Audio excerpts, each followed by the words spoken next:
Hi guys, it's me. Hope y'all are doing well. I thought I would experiment a little bit. I was making a delivery at one of the shops last week, and she had Andrea is the shop I went to, the Enchanted Treasures.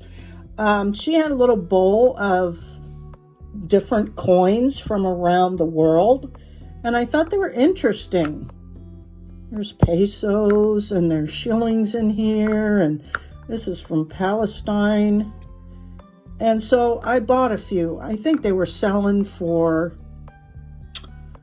three for $2, something like that. And I have no idea what kind of metal these are. I would imagine they're not precious metals, or her husband would have snatched them up because he's a legitimate jeweler.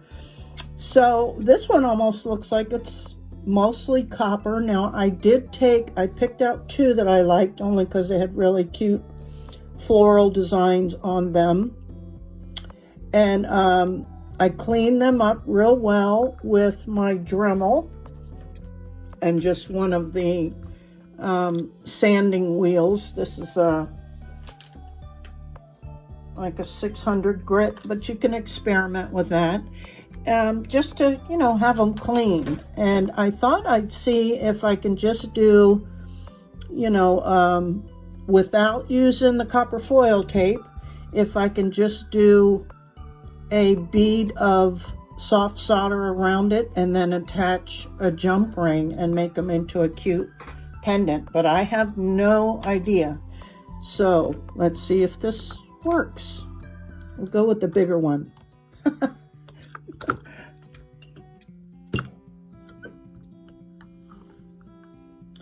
And I'm imagining I will definitely have to, let the coin get hot for sure. And I don't want to get it all over the place, the solder. So that will be the key.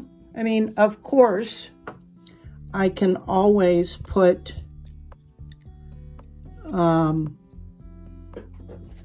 a fine row of the copper foil tape, but I want to see if I can do it without the copper foil tape. If it's copper, it should work fine.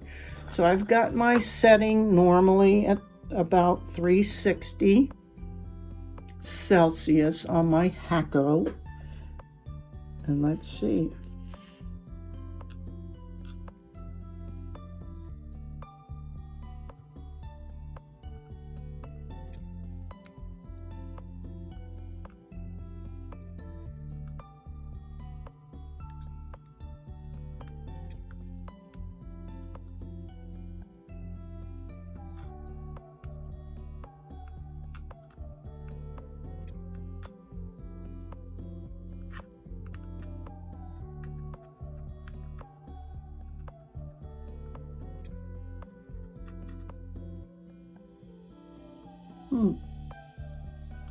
Seems like it's gonna work.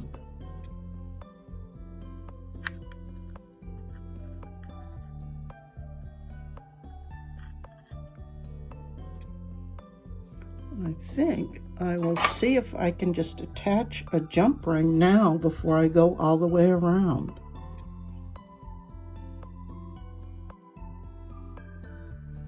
Well, it worked.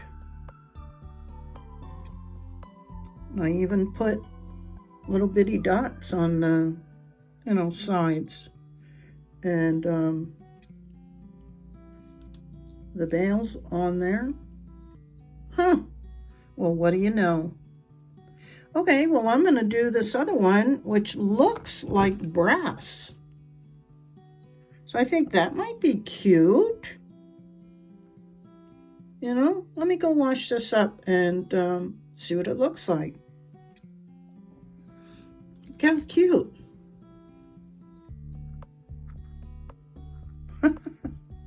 You just never know. So, like I say, if you think about it and you're wondering, give it a try, right? I mean, you just never know. I think that would be really cute, especially maybe for, you know, somebody who is from Palestine or the Middle East. They might really appreciate a gift such as that they can wear around their neck instead of, you know, if they live in the U.S. now, they can't use it as, you know, money, so they can have it as jewelry. I love it. So I'm going to try this, at least this other one, and see how that goes too. And I'll show you the end result. I just want to show you that this one does not stick. Can you see how it just balls up and it won't stick to it? So I don't know what kind of metal this was. I thought it might be brass. Let's keep my iron on there and see. No, it's not working on this one. Interesting.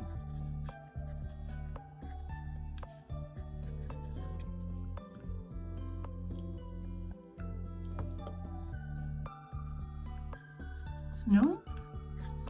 Let me try one of these silver ones. Let's try this one using the copper foil tape. I'm just going to cut a small strip and put it around the edge and see what we get. See how it looks. This is a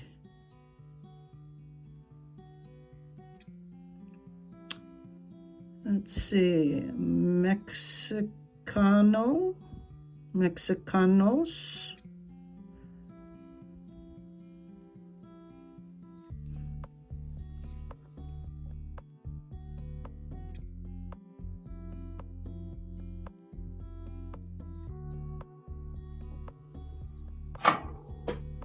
Of course, the solder goes on evenly and smoothly because we have the copper foil tape on, right?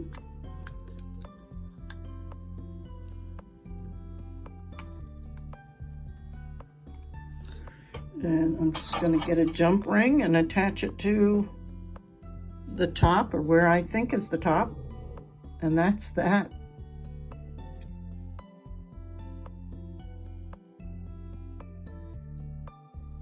Okay guys, well, here is the final piece using the copper foil tape just around the edges, right?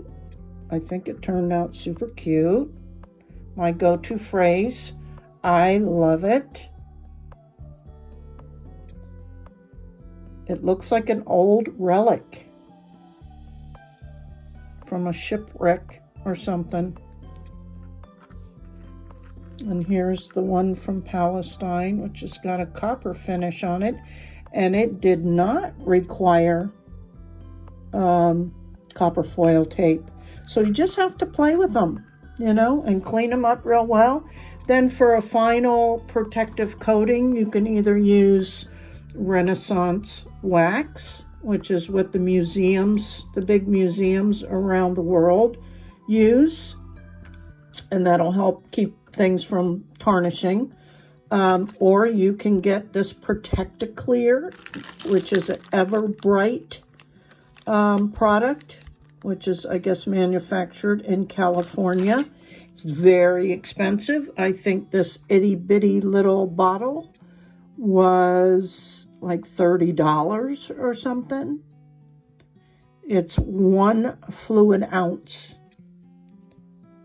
But I think you can also use, there's some other polyurethane coatings that work. So I'm going to be doing a video on that too, where you use with gemstones. And with something like this, you wouldn't need to. You just give it a spray on both sides, let it dry, and maybe do another coat. But with gemstones, you can, some of them can withstand the polyurethane. Others, like malachite, would require you putting a latex on the stone and then applying your polyurethane, and then that, oh gosh, I'm so sorry, I'm forgetting because I have so many words in my brain. The latex will come right off after the process. It's just to protect your surface. A lot of electroforming people, artists, use that. So yeah, I'll probably just put a little bit of Renaissance wax on these to slow down the process. It stinks to high heaven, like really strong polishing wax, but it's pretty simple. Just, you know, put it on all over, and then kind of buff it off.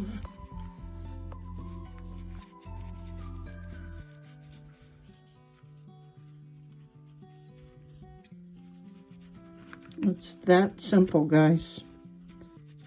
So there's lots of choices, and it's much easier to do this stuff on pendants, and it won't wear off as easily as, say, on a ring or a bracelet, because they, you know, they're not permanent, these coatings, these protective coatings, by any means. It's just they will wear off, and the more that your piece comes in contact with skin or gloves or whatever surfaces, the quicker that it'll wear off. But yeah, so that's just a cute little project. I saw these really cute coins from all over the place, and I thought they'd be really cute, soft soldered. Easy peasy. Give it a try, guys. I'm sure you got some old coins. So hope you enjoyed that. Give it a try. Share it on my social media if you do. I'd love to see your creations, you guys. And once again, thank you so much for your continued support. I appreciate it, and hope you're enjoying my channel and all the crazy ideas that I come up with. Okay, take care, you guys. Until the next one.